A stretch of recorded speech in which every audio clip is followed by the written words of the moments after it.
All right, this is in New York City at Columbia University, where protesters out in full force protesting not only the election and Donald Trump, but what they fear will be end to sanctuary cities and a crackdown on illegal immigrants that will do lasting damage to the country. This one is much more peaceful than some of the others we've seen elsewhere.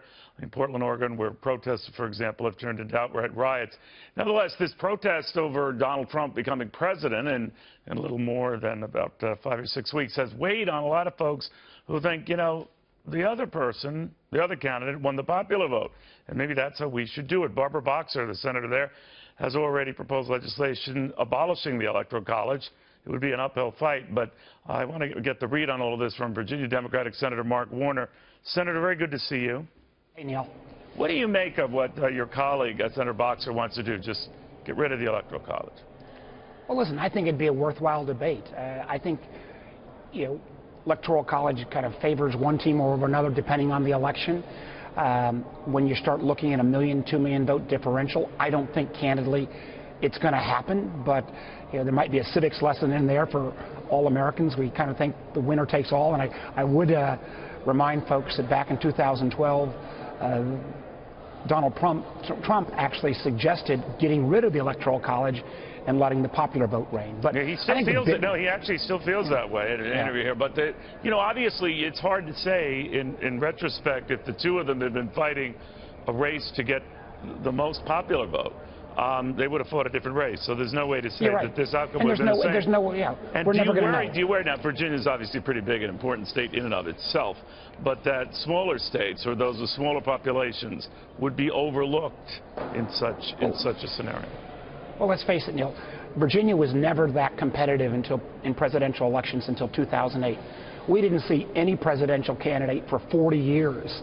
So, and in this election, you didn't see presidential candidates going to, you know, Texas or California that much in terms of Trump or Clinton on active campaigning. So there's a lot of the country that's left out in this process. But I think, but wouldn't you emphasize that all the more, sir? But if the Republican would try to go to Texas to run up the tally, the Democrat to California to run up the tally, or maybe parts of those urban areas where each was strong, right?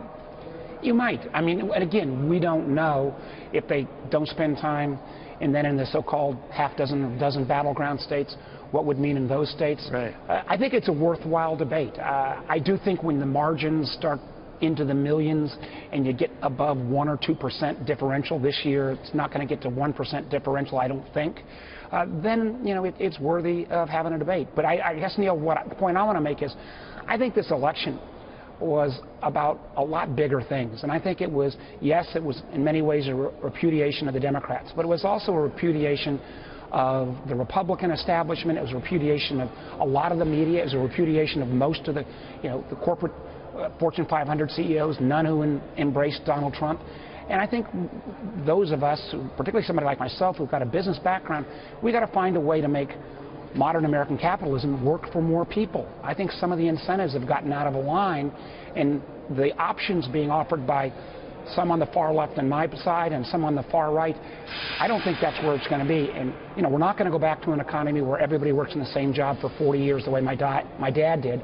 And that means a fresh look at the social insurance system, probably portable benefits. It means looking at how we can get our businesses to think about long-term investments. What you're doing right now, Senator, is actually the way to look forward, a way for Democrats and Republicans to work together.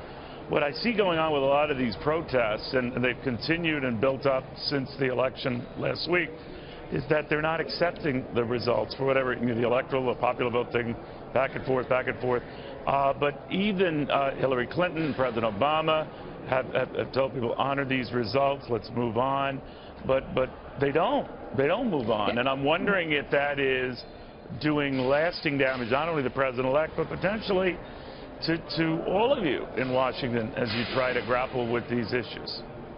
Well, Neil, you know, I think people got a right to protest, not violent protesting. I'm concerned about some of the reports coming out of Portland. But let's be honest with each other. I mean, Mr. Trump, before he was elected, was potentially saying the system was rigged and be on guard. I believe if this election had gone the other way, we would still be seeing protests against a President-elect Clinton. So the vitriol well, don't you that was find going it back odd and forth, then that it's Democrats who had said that that would happen with Trump supporters if they lost, that they are the ones doing it? Point made.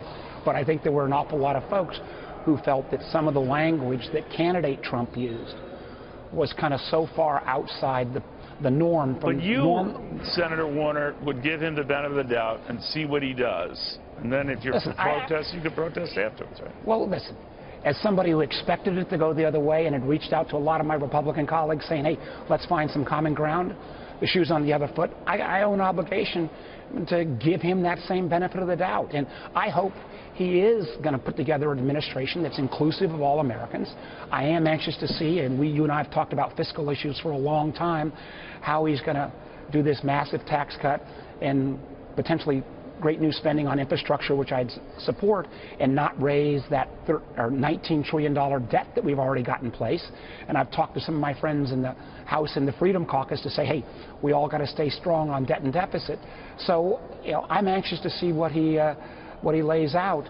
But I do think one of the things, as somebody who made the transference from business to government without ever being elected anything before I was governor, the words of a candidate versus the words of a president-elect, words of a candidate for governor versus the words of a governor are very different. And sometimes you can't run a government just the same way you would run a business. And I, again, wish him well, but I'm going to be watching kind of who he appoints and what kind of tone he takes.